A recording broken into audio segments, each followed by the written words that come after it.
No seat selection, last to board, and almost no perks. Basic economy on American Airlines doesn't sound too appealing, but on a 737 MAX 8, does it really make a difference? Is it an unbearable experience, or could it actually be a smart way to save money? Join me on this flight from Washington, D.C. to Miami to find out. Today's adventure starts bright and early. Literally, this is the earliest I've ever had to get up for a flight.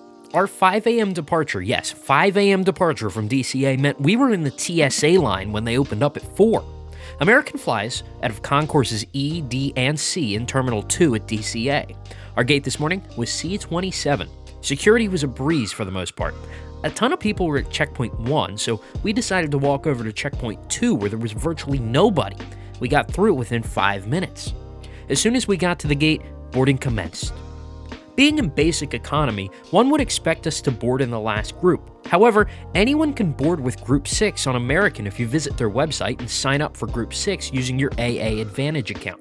This is a nice touch for now. However, I think in the near future, the secret may be out of the bag and cause a majority of passengers to board in Group 6. American's entire narrow-body fleet features the Collins Meridian seat in Main Cabin and Main Plus. Their first-class seats on these planes are Collins MIQ seats. The domestic first is arranged in the standard 2-2 config, with 16 of these seats on the 737 MAX. They also feature 24 main cabin extra seats arranged in a 3-3 config. You can tell on board which seats these are because they're accented with red headrests. There are 132 main cabin seats on the MAX 8, and I find myself in row 12, seat F.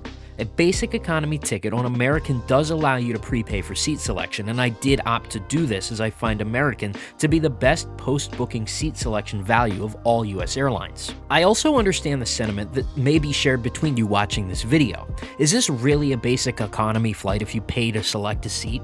And I think it is. Everyone has an option in basic economy to exercise their right to pre-select a seat, and I did that on this flight.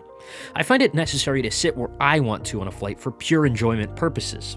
Some people may not share that feeling with me, and that's their own personal preference. Of course, if you're trying to save money, you might not want to buy a seat, and that's completely up to you. As for basic economy's other restrictions on baggage, that didn't apply to me, as on this trip, I was only traveling with a personal item. If you're planning on bringing more than one bag with you in basic economy, you'll be happy to know that American doesn't charge a fee for a carry-on bag. However, since you will board toward the back of the pack, expect overhead bin space to be limited. You may have to plan on gate checking your carry-on. Basic economy checked bag fees run standard with those in main cabin. $40 for your first, $45 for your second, $150 for your third check bag, and $200 for any check bags after that. There are more basic economy restrictions, but I'll talk about those once we get in the air.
There's something significantly more special about departing on DCA's Runway 1 than any other departure I've ever experienced. Let me know your favorite airport to depart from in the comments below. As I was saying about basic economy, Most of the restrictions involved with Basic Economy actually involve ticket changes. However, American has decided to amend these policies to make it easier. American advertises that Basic Economy tickets can't be changed, but after researching further, I found this couldn't be more untrue. First, you're more than welcome to change your ticket within the first 24 hours after booking if you book more than 2 days in advance.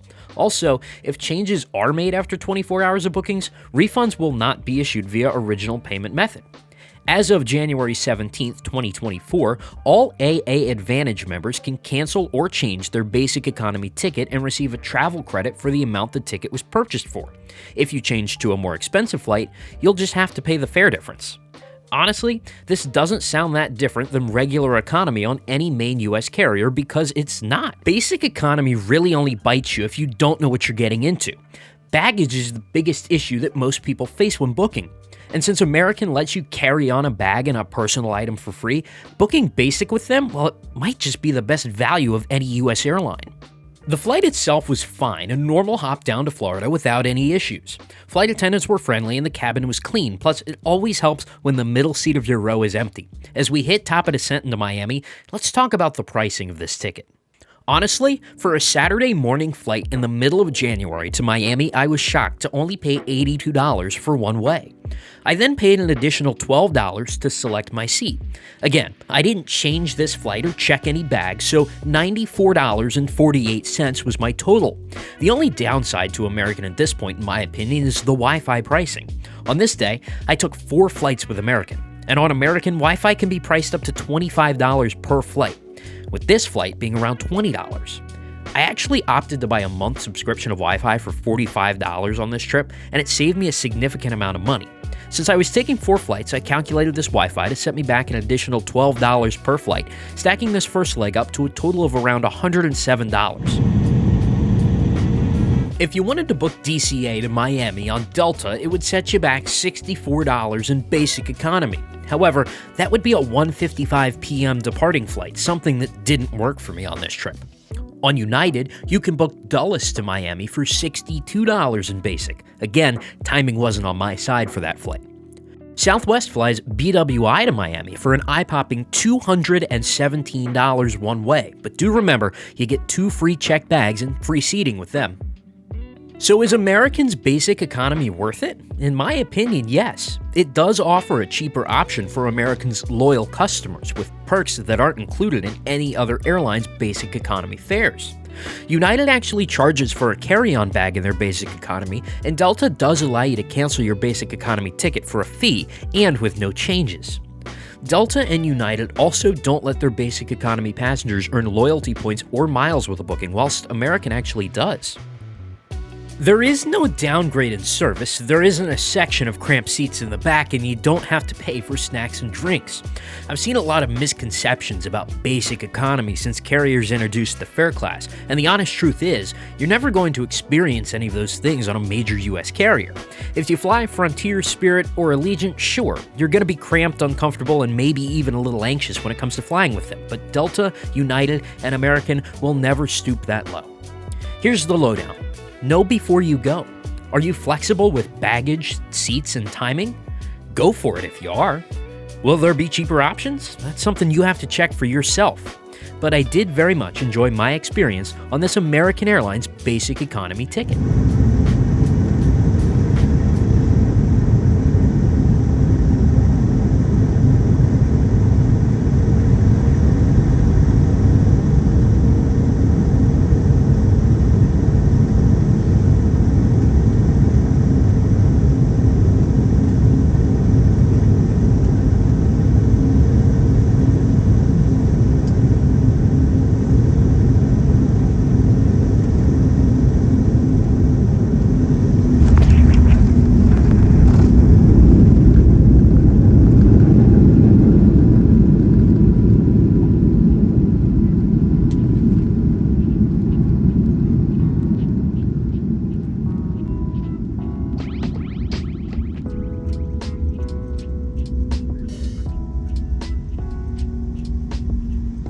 Thanks again for watching this video. I really do appreciate it. I hope you found this informative and helpful when it comes to selecting your next trip.